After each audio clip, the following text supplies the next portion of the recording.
Official YouTube channel کو subscribe کریں اور بیل آئیکن کلک کریں۔ نحمدہ ونصلی ونسلم علی سیدنا و مولانا محمد رسولہ النبی الامین المکین الحنین الکریم الرؤوف الرحیم، اما بعد فاعوذ باللہ من الشیطان الرجیم، بسم اللہ الرحمن الرحیم۔ سیقول السفہاء من الناس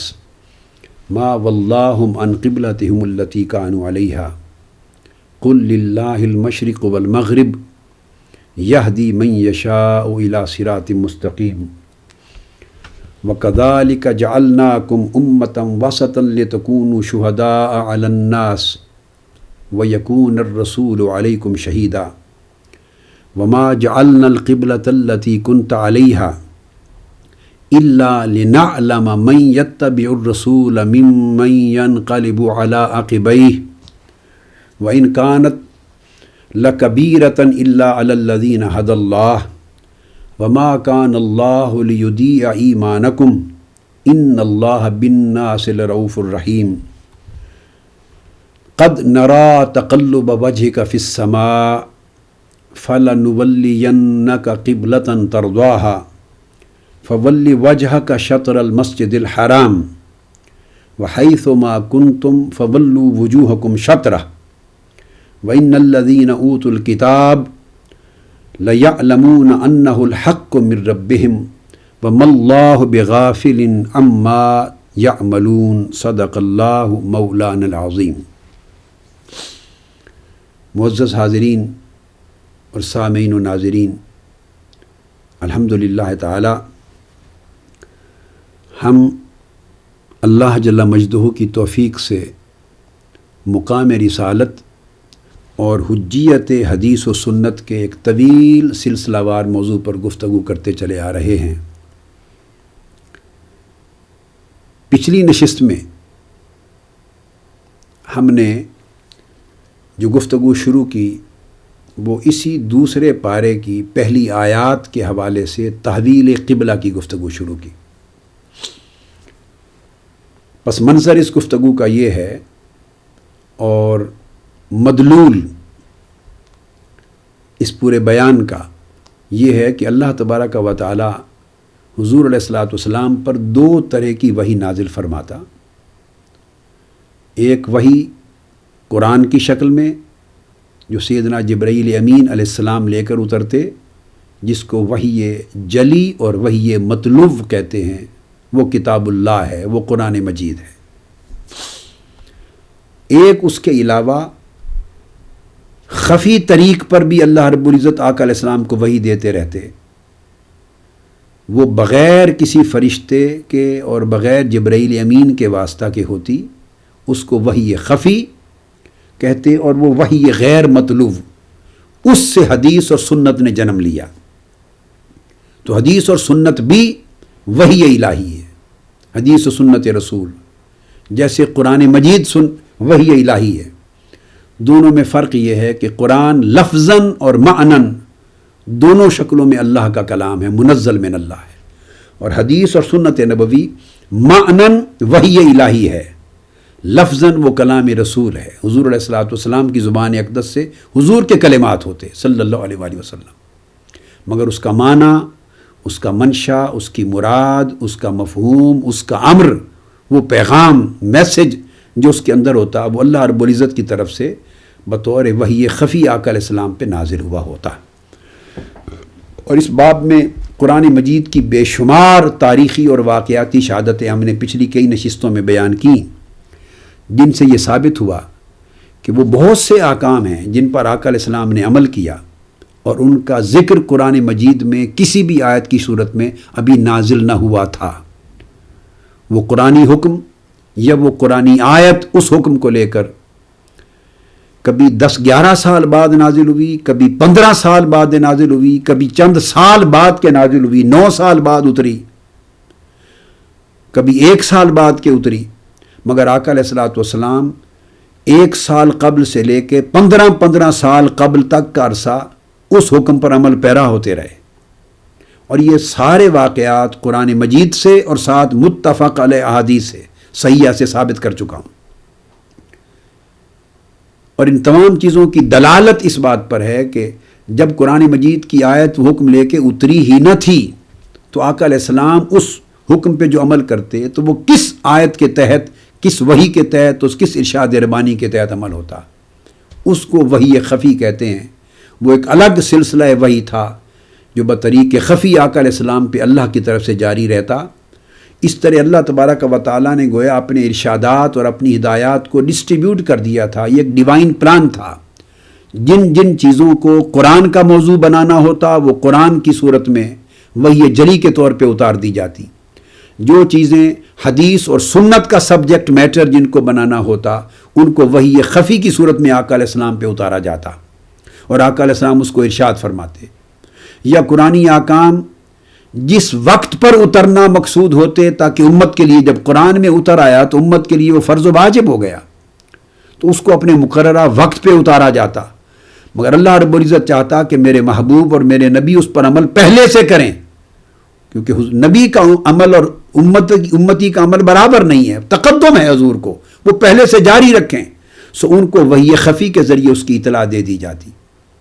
اور ایسے بے شمار ہزارہا علوم اور معارف اور واقعات کی خبر اور ایسی اطلاعات جن کا ذکر قرآن مجید میں نہیں ہے، علامات قیامت کی تفصیلات سمیت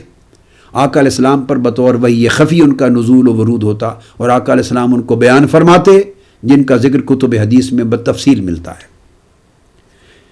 یہ ثابت کرنے کے لیے کہ قرآن مجید کی وحی کے علاوہ بھی آقا علیہ السلام پہ اللہ کی وحی اترتی. سو دونوں صورتیں وحی الہیہ ہیں اور دونوں اللہ کی طرف سے ہیں، سو دونوں حجت ہیں. اس کے تحت میں نے پچھلی نشست میں اس بیان کا آغاز کیا، تحویل قبلہ کا. اب اس کی تفصیل آج کی نشست میں ہوگی.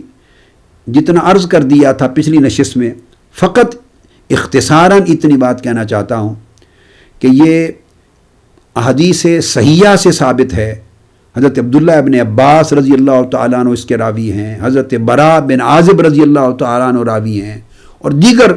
بہت سی احادیث سے یہ بات ثابت ہے، احادیث صحیح سے، جس کو امام احمد بن حنبل نے روایت کیا، امام طبرانی نے معجم الکبیر میں، امام بزار نے روایت کیا، امام ابن ابی شیبہ نے روایت کیا، امام ابو داود نے الناسخ میں روایت کیا، امام بہقی نے روایت کیا، امام حاکم نے مستدرک میں روایت کیا. الغرض کثرت کے ساتھ کتب حدیث میں رجال صحیح کی پر مشتمل سند صحیح کے ساتھ یہ حدیث آئی کہ آقا علیہ الصلوۃ والسلام ہجرت مدینہ سے بھی پہلے نماز ادا کیا کرتے تھے، جبکہ ابھی نماز کا حکم بھی قرآنی صورت میں نازل نہ ہوا تھا. اور حدیث میں یہ آتا ہے کہ آقا علیہ السلام صحن کعبہ میں بھی جب نماز پڑھتے ہجرت مدینہ سے قبل تو ہمیشہ آپ کا معمول یہ ہوتا کہ آپ بیت المقدس ہی کی طرف منہ کر کے نماز پڑھتے. قبلہ آقا علیہ السلام کا قبلہ اسلام جو مقرر آپ نے فرما لیا تھا ہجرت مدینہ سے قبل بھی وہ بیت المقدس ہی تھا، حالانکہ قیام آپ کا مکہ معظمہ میں تھا، ابھی ہجرت مدینہ کی نہ ہوئی تھی.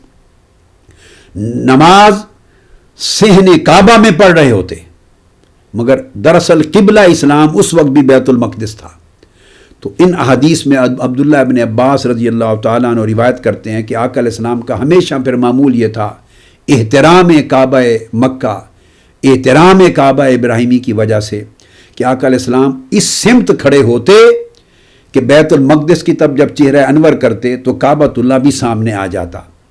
چونکہ صحن کعبہ میں چاروں طرف کسی سمت مشرق مغرب شمال و جنوب کی کسی سمت آپ کھڑے ہو سکتے ہیں، کعبۃ اللہ وسط میں ہے. تو ایک سمت اختیار کرتے آپ نماز پڑھنے کے لیے تاکہ کعبہ بھی آپ کے چہرہ اقدس کے سامنے آ جاتا اور جہت قبلہ بیت المقدس رہتی. جب ہجرت مدینہ ہو گئی تو دونوں کو ایک سمت میں جمع کرنا پریکٹیکلی ممکن نہ رہا، چونکہ مکہ معظمہ اور بیت المقدس دو متضاد سمتوں پر تھے، 180 ڈگری اپوزٹ ڈائریکشنز پر تھے. اب ایک ہی سمت میں نماز پڑھی جا سکتی تھی اور دوسری سمت پشت ہوتی تھی. قبلہ اسلام چونکہ بیت المقدس تھا، ابھی تک کعبہ ابراہیمی نہ تھا، کعبہ مکہ نہ تھا، لہذا لا محالہ آقا علیہ السلام نے پھر اسی قبلہ اسلام کو بیت المقدس کو اڈاپٹ کیا اور کعبۃ اللہ اور مکہ معظمہ کی طرف پشت ہو گئی۔ 16، 17 یا 18 مہینے تک، اور کثرت کے ساتھ روایات 16 مہینوں کی اور 17 مہینوں کی ہیں، بیت المقدس کی طرف منہ کر کے نماز پڑھتے رہے۔ یہودی بھی تانا دیتے، اور آقا علیہ السلام کی اپنے قلب اطہر میں بھی یہ خواہش ابھری کہ میں اپنا چہرہ کعبہ ابراہیمی کی طرف کر لوں اور کعبہ مکہ کو اپنا قبلہ بنا لیا جائے۔ یہود کے تانے کا بھی جواب ہو جائے گا اور اپنی دل کی آرزو بھی پوری ہوگی۔ یہ وہ پس منظر تھا۔ تو حضور علیہ الصلوۃ والسلام نماز پڑھنے لگے اس جگہ جہاں آج مسجد قبلتین ہے، اور حجاج کرام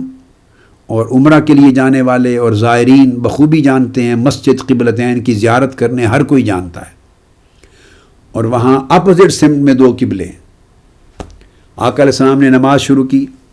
اب یہاں پر قرآن مجید کی آیت پڑھنے سے قبل میں حدیث نبوی میں جو واقعہ آیا ہے اور متفق علیہ ہے وہ حدیث پڑھ کے سنا دوں، پھر ہم قرآن مجید کے بیان پر یکسوئی سے آ جائیں گے۔ حضرت براء بن عازب رضی اللہ تعالیٰ عنہ ہی روایت کرتے ہیں، اور یہ حدیث متفق علیہ ہے، اور الفاظ جو میں بیان کر رہا ہوں پڑھ رہا ہوں یہ صحیح بخاری کے الفاظ ہیں، جس کو امام بخاری نے کتاب الصلاۃ میں جن کو وارد کیا ہے، باب التوجہ نحو القبلۃ حیث کان وفی غیرہما،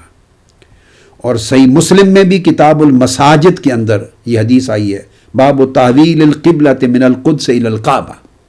اس باب میں تو متفق علیہ حدیث ہے، اور الفاظ ہیں صحیح بخاری کے۔ حضرت براء بن عازب رضی اللہ تعالیٰ عنہ روایت کرتے ہیں، کان رسول اللہ صلی اللہ علیہ وآلہ وسلم صلی نحو بیت المقدس 16 و 17 شہرا۔ آقا علیہ السلام نے ہجرت مدینہ کے بعد 16 یا 17 مہینوں تک بیت المقدس کی طرف منہ کر کے نماز پڑھنے کا عمل جاری رکھا، اور یہ اسی طرح تھا جیسے ہجرت مدینہ سے قبل آپ کا معمول تھا۔ وہ حضرت عبداللہ ابن عباس کی حدیث میں آپ کو بتا چکا ہوں۔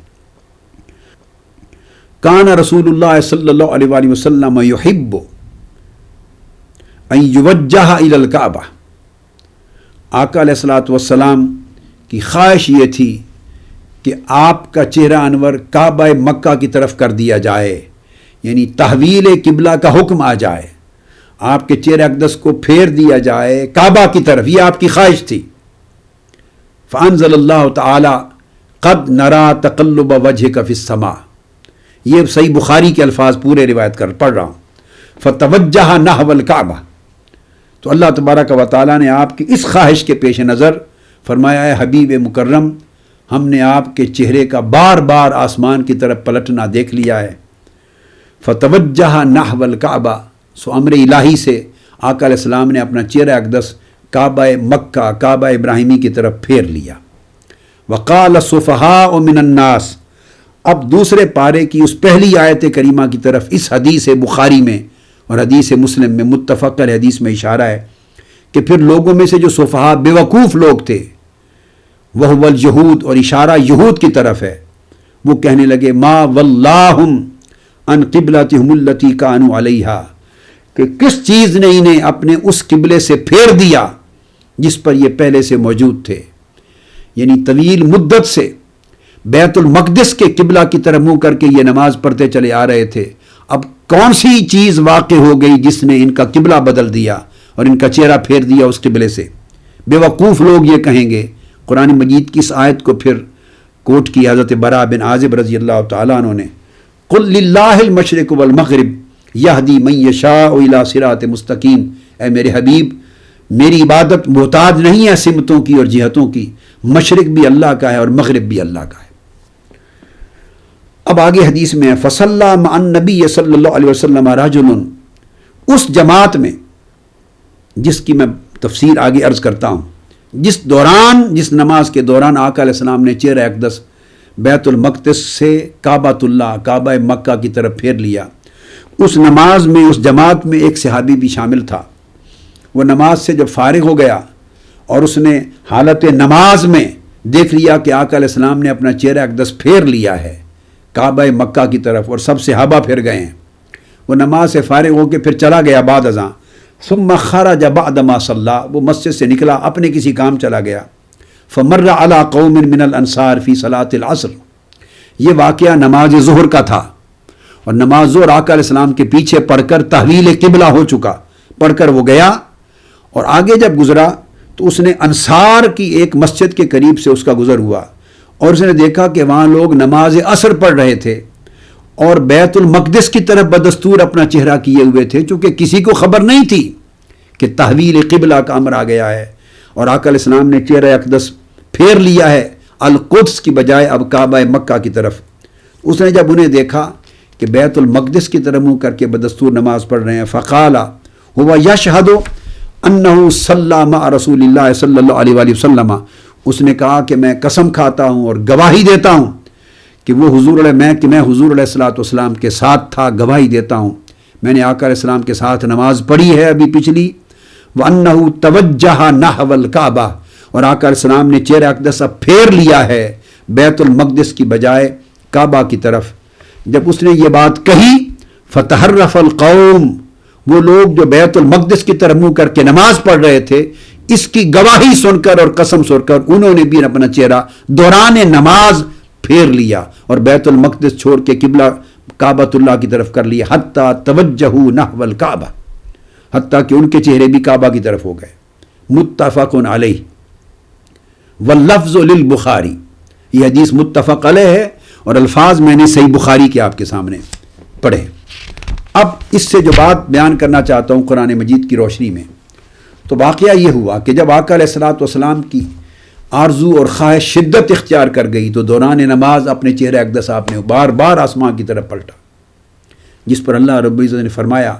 قد نرا تقلب وجهك فی السماء، اے حبیب مکرم ہم آپ کے چہرہ منور کا بار بار آسمان کی طرف پلٹنا اس آرزو تحویل قبلہ کی آرزو کے ساتھ ہم نے دیکھ لیا ہے۔ اور پھر حکم آیا فَلَنُوَلِّيَنَّكَ قِبْلَةً تَرْضَاهَا، اے میرے حبیب ہم آپ کو اسی طرف پھیر دیں گے، اسی قبلہ کی طرف پھیر دیں گے جس پر آپ راضی ہیں، جس پر آپ کا دل خوش ہے۔ اگر آپ کعبہ مکہ کو اپنا قبلہ بنانا چاہتے ہیں تو فَلَنُوَلِّيَنَّكَ قِبْلَةً تَرْضَاهَا، قرآن مجید کے اس لفظ پہ توجہ کرنے کی ضرورت ہے۔ آج حدیث نبوی اور سنت نبوی کو حجت نہ سمجھنے والے اس بات پہ توجہ کریں اور یہ کہنے والے کہ قرآن کافی ہے، قرآن کی اس آیت پہ غور کریں۔ اگر قرآن ان کے صدق دل کی بات یہ ہے کہ قرآن ان کے لیے کافی ہے تو پھر پڑھے تو صحیح کہ جو کافی ہے قرآن، وہ قرآن کیا کہتا ہے؟ قرآن کہتا ہے کہ ہمیں رضائے مصطفیٰ کافی ہے۔ قرآن بتاتا ہے کہ خدا نے کہا کہ مجھے رضائے مصطفیٰ کافی ہے۔ فَلَنُوَلِّيَنَّكَ قِبْلَةً تَرْضَاهَا، اے میرے محبوب قبلہ مقرر کرنا بھی ہو تو مجھے کسی سمت سے غرض نہیں، جس قبلے پر آپ راضی اور آپ خوش ہیں ہم اسی کو قبلہ بنا دیں گے۔ پھر حکم آ گیا فَوَلِّ وَجْهَكَ شَطْرَ الْمَسْجِدِ الْحَرَامِ، اپنا چہرہ مسجد حرام کی طرف پھیر لیجئے۔ یہ تو اس دنیا کا عالم ہے۔ اگر قبلہ اسلام کا تقرر ہو اور جہت نماز کا تقرر ہو تو محبوب وہ بھی ترضاہا، جو آپ کی رضا ہے ہم اسی پر حکم وارد کر دیتے ہیں۔ اور اگر قیامت کا دن ہوگا جب حساب و کتاب اور بخشش و مغفرت کی بات آئے گی تو محبوب وَلَسَوْفَ يُعْطِيكَ رَبُّكَ فَتَرْضَىٰ، ہم عطا کرتے جائیں گے بخشش اور مغفرت کی خیرات، اور آپ کی امت کو بخشتے جائیں گے، بخشتے جائیں گے، اتنی بخشش کی عطا کریں گے یا حتیٰ کہ میرے محبوب آپ راضی ہو جائیں گے۔ تو اللہ رب العزت فرماتے ہیں قرآن بتا رہا ہے کہ خدا کو تو رضائے مصطفیٰ مطلوب ہے، اور ہم قرآن کو کافی جاننے کا دعویٰ کرنے والے آقا علیہ السلام کی رضا اور منشا اور حدیث و سنت کی حجیت کا انکار کرتے ہیں۔ تو دیکھیے کہ ان کے اس دعوے میں کہاں تک صداقت ہے کہ قرآن کافی ہے۔ معاذ اللہ، استغفر اللہ۔ قرآن کافی ہوتا تو کبھی حدیث رسول سے منہ نہ موڑتے، قرآن کافی ہوتا تو کبھی سنت رسول سے منہ نہ موڑتے، قرآن کافی ہوتا تو کبھی حکم و ارشاد رسول سے اپنا چہرہ نہ پھیرتے، قرآن کافی ہوتا تو کبھی اسوہ و سیرت رسول سے اپنا چہرہ نہ پھیرتے، اور کبھی حکم رسول کو آج کے زمانے میں معاذ اللہ غیر حجت اور ناکافی اور ناقابل عمل تصور نہ کرتے۔ تو آقا علیہ السلام نے چہرہ اقدس پھیر لیا۔ اب جب دوران نماز چہرہ اقدس پھیرا، کعبہ کی سمت کر لیا، تو صاف ظاہر ہے امام آگے کھڑا ہوتا ہے اور مقتدی پیچھے ہوتے ہیں۔ اب آپ یوں سمجھیں کہ بیت المقدس کی طرف مثلا چہرہ ادھر تھا، آقا علیہ السلام نماز پڑھا رہے ہیں، پیچھے صحابہ کرام صف در صف کھڑے ہیں، مقتدی ہیں. جب چہرہ اقدس آقا علیہ السلام نے پھیر لیا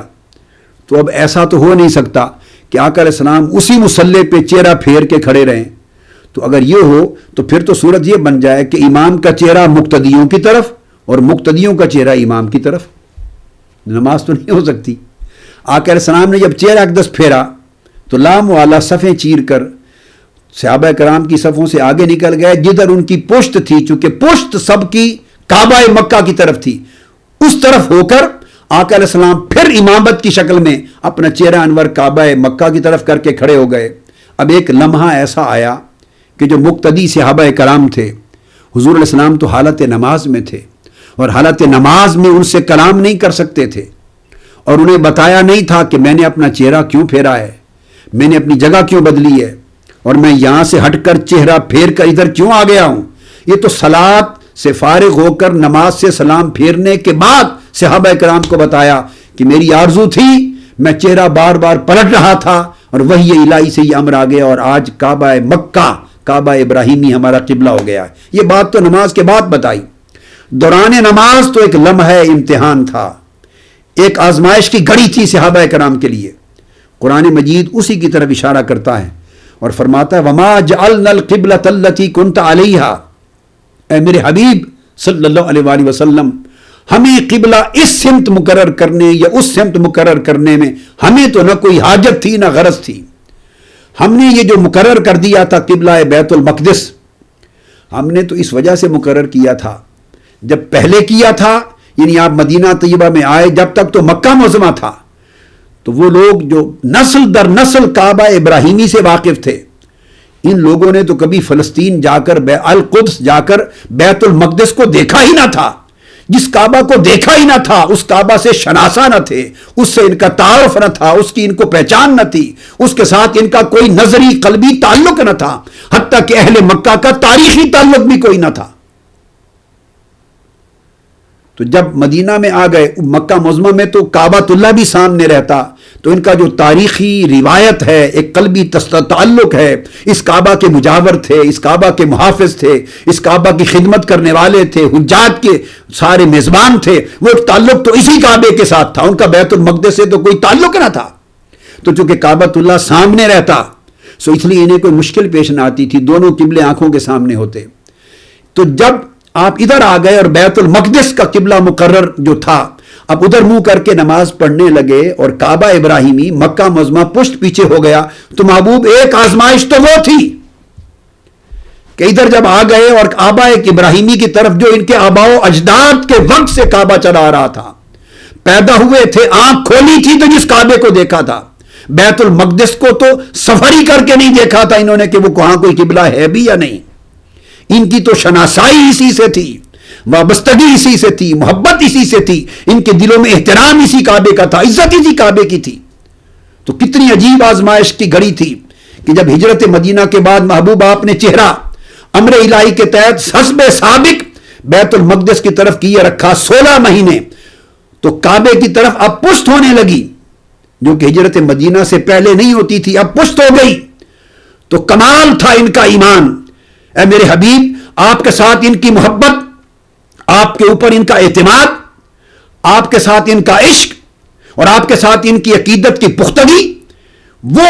کمال درجے کی تھی. اور وہ اس امتحان میں کامیاب ہوئے کہ جب کعبے کی طرف پشت ہونے لگی تو انہوں نے وہ پشت کرنا گوارا کر لی، مگر آپ کی طرف پشت کرنا گوارا نہیں کی. انہوں نے پوچھے بغیر آنن فانن جب آپ کا چہرہ بیت المقدس کی طرف ہو گیا مدینہ طیبہ میں 16 مہینوں تک یہ بھی اپنا چہرہ پوچھے بغیر بیت المقدس کی طرف ان دیکھے قبلے کی طرف کیے رکھے کرتے رہے. اور وہ کعبہ جس کے یہ محافظ تھے، خدام تھے، اور صدیوں سے ابراہیم علیہ السلام کی نسل یہاں آباد ہوئی تھی، اس کعبے کو کی طرف پشت کر کے 16 مہینے نماز کرتے رہے. یہ بھی کمال تھا ان کے ایمان کا. اور ان کے ایمان کا مرکز و محور ذات مصطفیٰ تھی، ذات مصطفیٰ تھی. دیکھا کہ چہرہ ادھر ہے سو ان کی جہت صلات بھی ادھر ہے، ان کی سمت نماز بھی ادھر ہے. انہیں کسی اور سمت سے غرض نہیں، انہیں غرض تو چہرہ مصطفیٰ سے ہے. جس طرف چہرہ مصطفیٰ ہے وہی ان کا قبلہ ایمان ہے، وہی قبلہ اسلام ہے. اور فرمایا اللہ رب العزت نے کہ ہم نے یہ کعبہ جس پر آپ پہلے تھے یعنی بیت المقدس کسی اور غرض سے نہیں بنایا تھا، کسی اور سبب سے اسے مقرر نہیں کیا تھا کہ کعبہ ابراہیمی کی چھوڑ کر آپ بیت المقدس کی طرف منہ کر کے 16 مہینے نماز پڑھتے رہیں۔ ہماری غرض اس کے سوا اور کچھ نہ تھی، سوائے اس کے کہ ہم ان کا امتحان لینا چاہتے تھے کہ جب آپ بیت المقدس کی طرف منہ کر کے نماز پڑھیں اور ان کا آباء و اجداد کا صدیوں سے ایک تسلسل کے ساتھ تعلق قلبی رابطہ اس کعبہ ابراہیمی سے ہو تو یہ اپنا چہرہ کعبے کی طرف کرتے، اپنی روایت پر چلتے ہیں، اے میرے محبوب مصطفیٰ یہ سب تعلق توڑ کر آپ کے پیچھے مڑ جاتے ہیں اور آپ کے چہرے کی طرف سمت کعبہ بناتے ہیں۔ کامیاب ہوئے۔ اور اب دوسرا اطلاق اس آزمائش کا اس نماز کے دوران ہوا،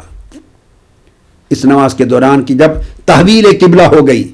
تو فرمایا میرے حبیب جس طرح منہ کر کے آپ نماز پڑھ رہے تھے وہ ہم نے اس لیے مقرر کر رکھا تھا کہ ہم وقتاً فوقتاً ان کی آزمائش کرتے رہیں اور ان کے ایمان کی درجے کی پختگی کا اندازہ کرتے رہیں۔ اور فرمایا کہ ہم تو اس لیے یہ مقرر کیا تھا کہ پہلا قبلہ کہ جب آپ اس سے اب چہرہ پلٹ کر سمت کعبہ ہو جائیں گے تو اب ہم پھر دیکھیں گے من یتبع الرسول ممن ینقلب علی عقبیہ، کیونکہ اب کیا تھا، اب اس میں کہ یہود بھی ایمان لا چکے تھے، پہلے اہل مکہ کی جو مسلمان تھے مہاجرین ان کی آزمائش ہو گئی، اب جب تحویل قبلہ ہوئی تو کئی یہود بھی ایمان لا چکے تھے، نصارہ بھی ایمان لا چکے تھے اہل کتاب، اب ان کی وابستگی کعبہ مکہ سے نہ تھی،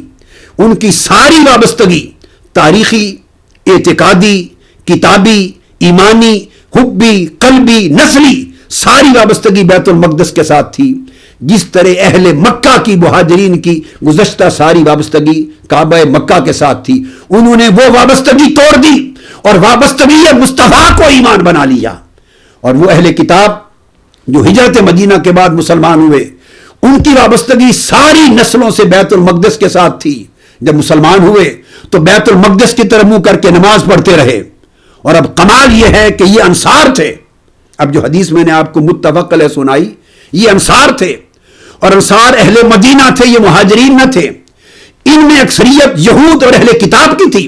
جن کی تاریخی وابستگی بیت المقدس کے ساتھ تھی، کعبہ مکہ کے ساتھ نہ تھی۔ اب ان کی وابستگی کا عالم یہ ہے کہ مہاجرین صحابہ امتحان کی آزمائش میں کامیاب ہو چکے،